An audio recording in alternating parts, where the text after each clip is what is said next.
Sorry if you're of delicate sensibilities and this is too overly confrontational a take for you, but good lord, the story writing in the Resident Evil series sucks ass. I probably made my opinion on that perfectly clear the last time I brought this up when I rescripted that one scene from Resident Evil 4 with the aid of my Emperor Palpatine voice. But as long as Resident Evil is still showing the symptoms, I have to keep giving it its medicine, and I'm particularly annoyed by the story of Resident Evil Requiem. But it's not like Resident Evil's story started out good and backslid over time with complacency and overcomplication, how it usually works. It's been stupid right from the start. Did you know Jill Valentine in Resident Evil 1 is supposed to be 22 years old and ex-Delta Force? Point 1, 22 is the minimum age for Delta Force consideration, and I'm pretty sure they don't do summer internships. Point 2, they didn't recruit women until 2016. Point 3, who the fuck goes from fucking Delta Force to the local police department of a small Midwestern city? Yes, military and law enforcement professionals often take a quieter low-key assignment late in their career when they're winding down, but not when they're 20-fucking-2. Please don't bother directing me to whatever supplementary law attempted to explain all this after the fact. I'm sure it exists, but I really don't care. And she'd hardly be the only character in Resident Evil whose personal history doesn't add up. What with about 90% of the characters turning out to be former bioweapon research scientists, from Albert Wesker to Luis Serra to all the costumed opera-singing monster men, it's like everyone's had 3 careers before they turned 25. But none of this is particularly offensive to me. A lot of it is quite endearing, actually, like a puppy accidentally pissing in its own face. It's probably why the series has lasted so long. It's the cute little flaw that continues to make it interesting to talk about, even while the same scenario plays out over and over again. Monsters show up, protagonist eventually stumbles upon secret Umbrella research lab, destroys lab while fighting giant wall of snot. It's become comical how many secret labs Umbrella has had. It's like if it had turned out Jurassic Park had a site B, C, D, E, F, G, and H. That's a level of backup planning to rival fucking Jigsaw. Then there's the badness of the dialogue. Who can forget the line delivery of the original PS1 Resident Evil and its inexpensively made FMV intro, and Leon's trademark bad action hero one-liners. The one from Requiem that stuck out for me was when he meets a chainsaw zombie in Raccoon City and goes, "You must be the town lumberjack." Leon, it's a city, not a town, and if there's any timber industry, they probably have more than one lumberjack. Just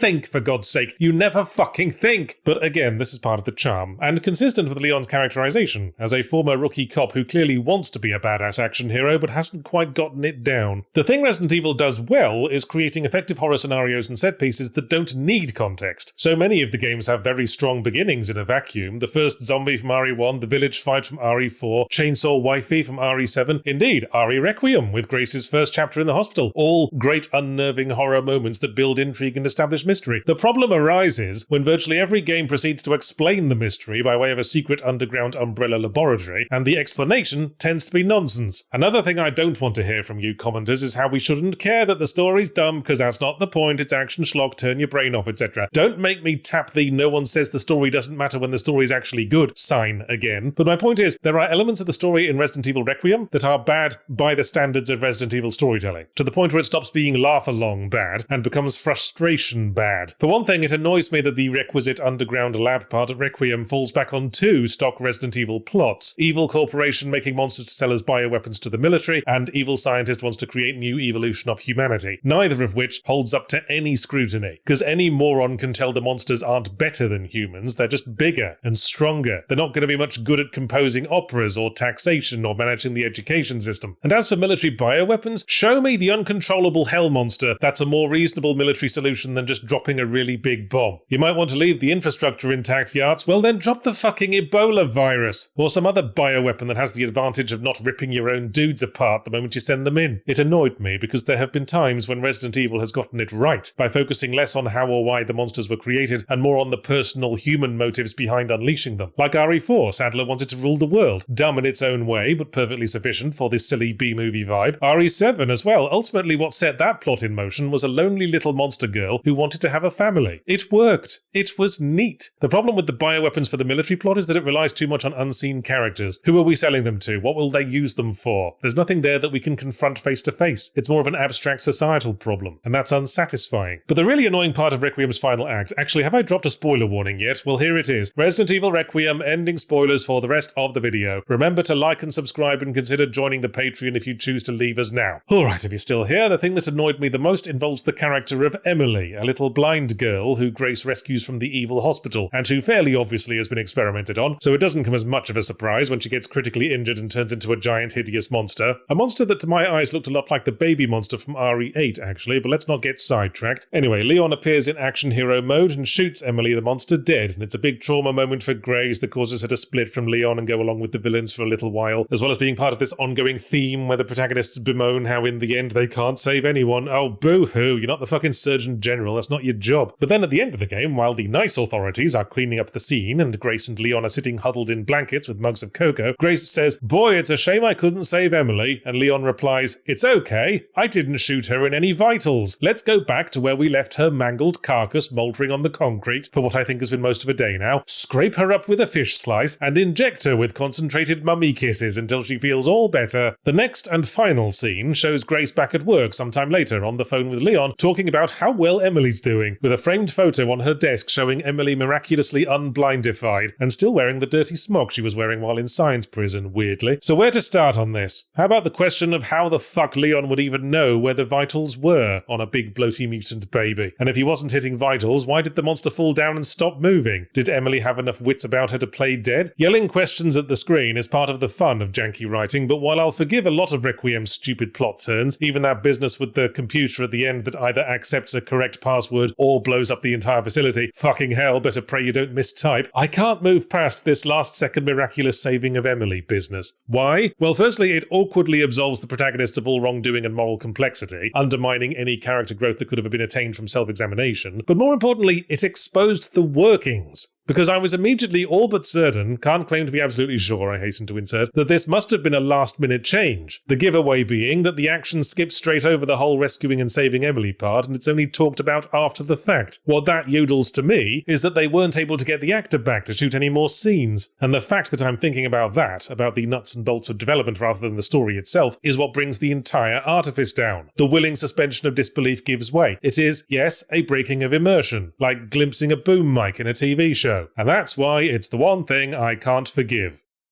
Besides the hairdos. This video is brought to you by PlayTracker, the app that tracks your cross-platform game library, achievements, stats, friend activity, and more. PlayTracker works by connecting to a wide variety of gaming platforms: Steam, Xbox, PlayStation, GOG, EA Origin, and, as of the latest update, Nintendo, Epic, Retro Achievements, Ubisoft, Battle.net, and Riot. It then combines all of your profile data in one place so you can acquire XP, level up, and unlock rewards no matter where you play. Have you ever been watching one of Second Wind's streams and found yourself thinking, hey, I bet I've logged in more hours of Super Smash Bros. Than KC, earned more achievements in Souls games than Jack, and tried more games than Yahtzee has tried on Yahtzee Tries? If so, you're a sick, twisted individual. And we want you to join our guild on PlayTracker. Put that gaming prowess to use and unlock Second Wind-themed profile cosmetics. Keep up with our latest videos on your social feed and earn your spot on a leaderboard of our top fans, which I like to look at every morning to keep myself humble. Unite your gaming multiverse with PlayTracker and join the official Second Wind Guild today.